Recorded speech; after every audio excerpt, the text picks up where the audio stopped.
chocolats! Donc aujourd'hui je me retrouve pour parler du réseau social le plus déprimant, à savoir Instagram, ou encore la cachette des mythos, la vitrine vie parfaite, je vends du rêve à gogo. Donc si ça vous intéresse, restez avec moi. Donc nous vivons dans une société où l'image a pris une place plus qu'importante, où avoir une morphologie en 8 est plus important que d'avoir un diplôme. Et je trouve qu'avec les réseaux sociaux, le phénomène s'est amplifié. Donc tout le monde est sur son physique, sur combien il pèse, sur à quoi il ressemble, sur si son make-up est maîtrisé. Et je trouve ça dommage. Et aujourd'hui, on va plus particulièrement parler de tout ce qui est post-bad, enfin les trucs qu'on trouve sur Insta. Et en ce moment, le post-bad, la vie parfaite, les vacances de rêve et voilà. Donc déjà, si on est, entre guillemets, fragile d'esprit, qu'on n'a pas trop confiance en soi, qu'on n'a pas trop d'estime de soi, je trouve que s'attarder sur des profils de meufs post-bad, ça va plus vous déprimer qu'autre chose parce que Instagram a cette facilité à te faire sentir comme une merde, quoi. Je sais pas si vous voyez ce que je veux dire, mais il suffit que tu sois un peu à fleur, que tu sois pas bien et que tu te dises mais putain, mais quelle vie de merde j'ai, j'ai tout ça de poids, je sais pas me maquiller, mes cheveux sont nuls, je voyage même pas, ma vie est nulle. Donc c'est un réseau social qui a cette facilité en fait à transmettre des ondes négatives, d'où un complexe d'infériorité physique, sociale, financière et je trouve que c'est quand même assez grave. Donc une chose que je veux dire, c'est que par rapport à ces meufs post-bad, à ces femmes post-bad que la majorité des adolescentes idolâtrent, parce que voilà, maintenant c'est à la mode d'être post-bad, les stars de la télé-réalité de nos jours en fait sont vraiment devenues des idoles pour les jeunes. Voilà, le message transmis et a changé par rapport aux années d'avant. Par exemple, moi je me souviens qu'à mon époque, notre ambition c'était de devenir avocate ou docteur. Il y en a encore, hein, je mets pas tout le monde dans le même sac, mais c'est vrai que pas mal quand même sont perchés et rêvent de ces strass, de cette vie de strass, de cette vie de paillettes, de cette vie matérialiste au final, de cette vie superficielle au final et ne veut pas miser sur ses études mais préfère miser sur son physique. Voilà, c'est la réalité d'aujourd'hui. C'est pas tout le monde qui est comme ça. On ne généralise pas, mais c'est quand même une mentalité beaucoup répandue chez les jeunes filles de nos jours. Donc, faut savoir que les filles que vous voyez post-bad, toutes ces choses que vous voyez sur Instagram, c'est de la magie en général. Voilà, c'est de la magie. Je m'explique. Le make-up, the power of make-up, tu vois. Le make-up, c'est magique.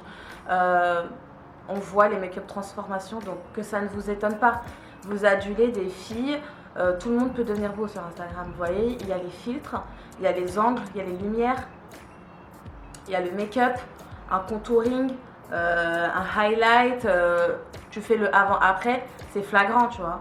Donc faut pas se fier vraiment, faut pas que cette photo, que ces images vous fassent sentir comme de la merde, d'accord. Faut arrêter de se comparer à ces filles. La majorité, on a vu des dossiers, les filles, tu les vois dans la vraie vie, ça n'a rien à voir avec ce qu'elles véhiculent sur Instagram, d'accord. Elles vendent du rêve, mais ce n'est pas le rêve, quoi. Ce que je veux dire, c'est ne faites pas d'Insta votre guide, ne faites pas d'Instagram, de ces profils que vous suivez, votre guide, votre Bible. Il faut essayer de vous trouver sans forcément prendre exemple sur ça. Voilà.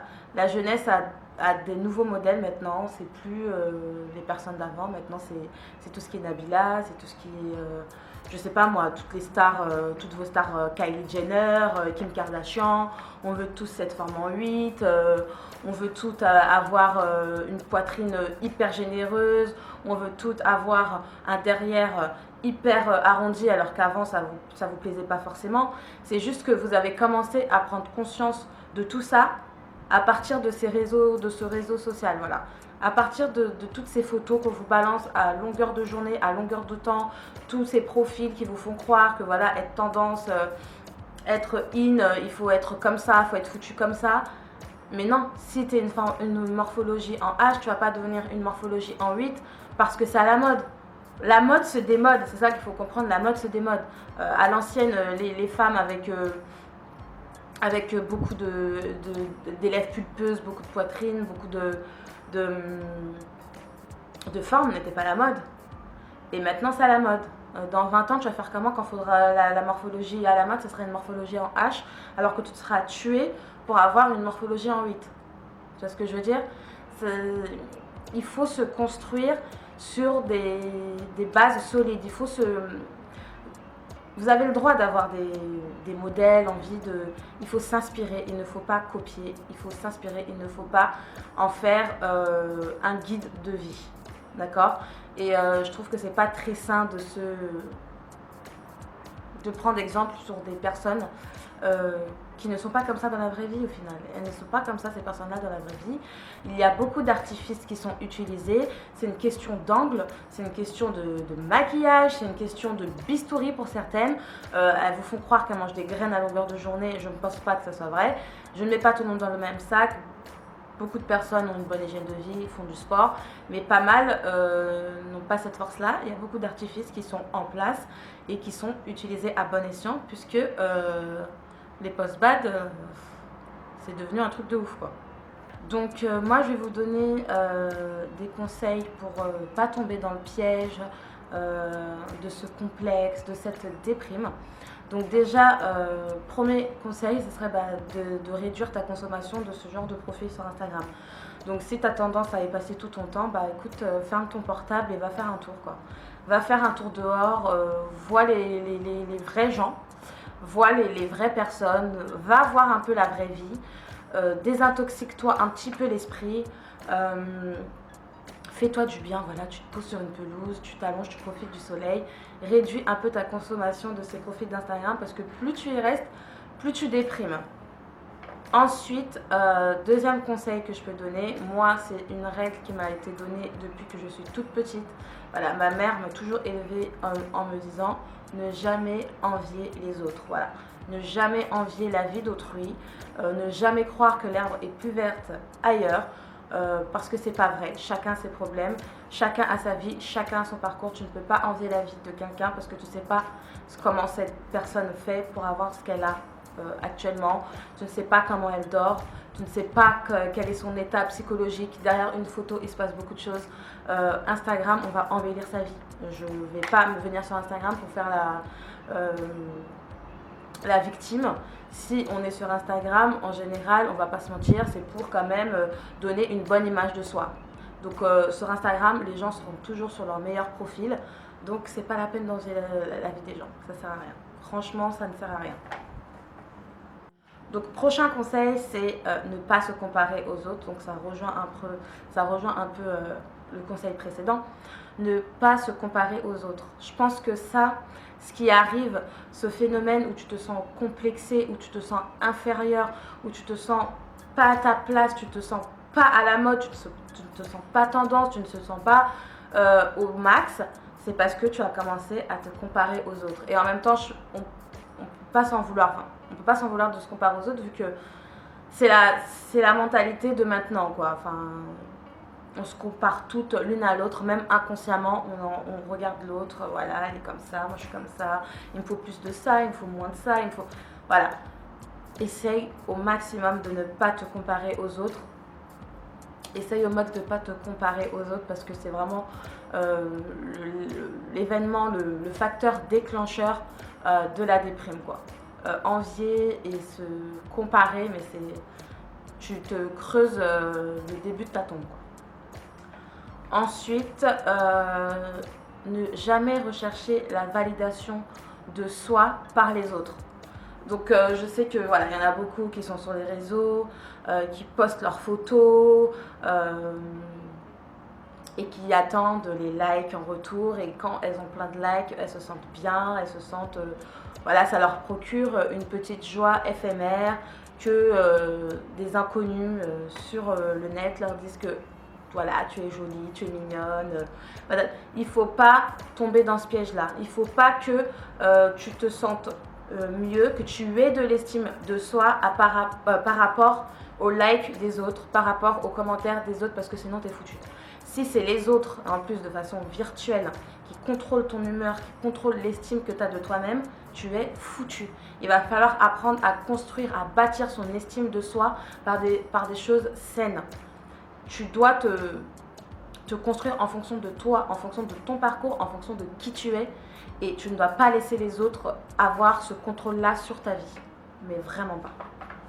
Prochain conseil que je vais te donner, c'est cultive ta différence. Voilà, tu trouves pas que il y a assez de clones comme ça? Il y a cette personne pareille, habillée pareille, maquillée pareille, qui parle pareil, qui portent les mêmes vêtements, qui sont...